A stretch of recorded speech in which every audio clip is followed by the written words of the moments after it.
a gente deu uma pincelada, né, em como era o cenário dessa planta antes dos 100 anos. Acho que isso é importante pra gente entender o antagonismo que aconteceu mesmo nessa era, né?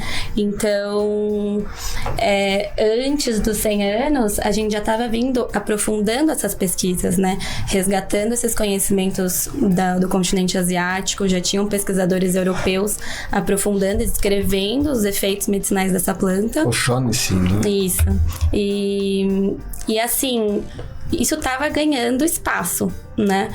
A planta estava atingindo diversos continentes, porém a gente vem aí, né, no século XX, com a era do proibicionismo, com a luta antidrogas, e a planta, ela foi retirada da farmacopeia americana ali mais ou menos em 1940.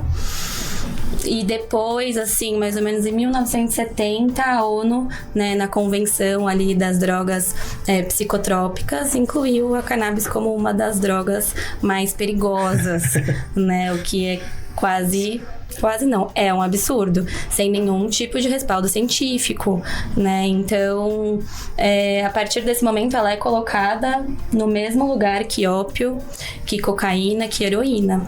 E aí a gente foi perdendo espaço de pesquisa mesmo, né? A gente perdeu o espaço de olhar para essa planta como um potencial terapêutico.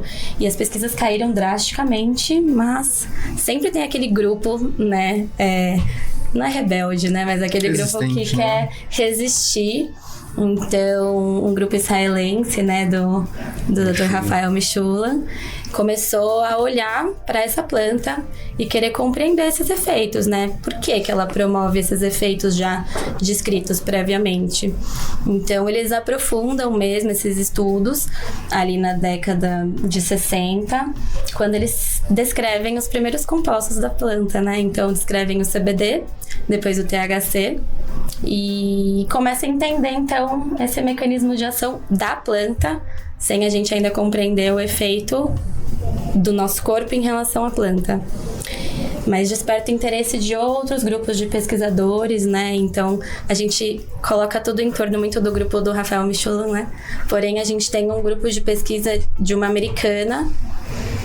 Não vou me relembrar o nome exato dela agora, mas é uma mulher que descobriu, né, o receptor do sistema endocannabinoide.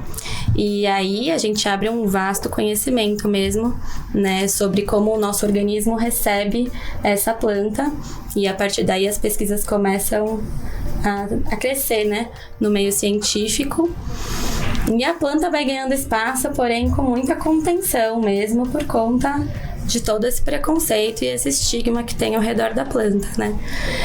Aqui no Brasil, mais ou menos em 2015, foi quando a gente começou a regulamentar. Então, olha o salto, Nossa, né? Temporal. 50 anos aí. E é importante também lembrar do Carlini, né? Que teve um trabalho muito forte com o Mechoulam em termos de canabinoides também, né?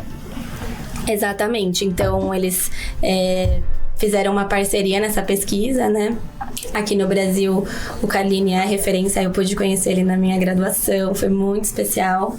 E ele foi o que trouxe, né, uma das primeiras descrições do efeito anticonvulsivante do CBD, com uma pesquisa, assim, muito bem desenhada, mas que nunca foi valorizada, né? Infelizmente, na época, assim, teve pouca repercussão, quase nenhuma.